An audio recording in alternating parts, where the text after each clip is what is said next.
Welcome to Not Milk Never Milk. Subscribe if you're lactose intolerant.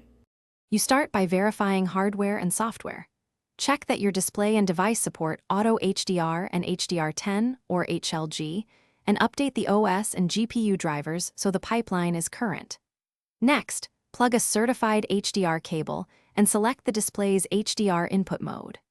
Once done, enable Auto HDR in System Display Settings. This toggles dynamic tone, mapping automatically for supported apps. Make sure ambient lighting is moderate so you judge HDR effect accurately. Now configure the core parameters. Enable PerApp Auto HDR where supported, starting with the most color-critical apps like games and video players.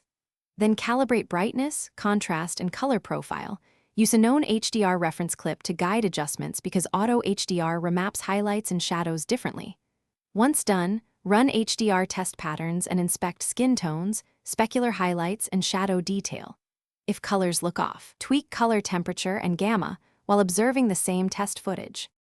Finish by saving your calibrated profile, and if available, create alternate profiles for bright or dark rooms. Make sure to disable any overlays, video enhancements, or game mode features that can force SDR conversion. These conflict with Auto HDR.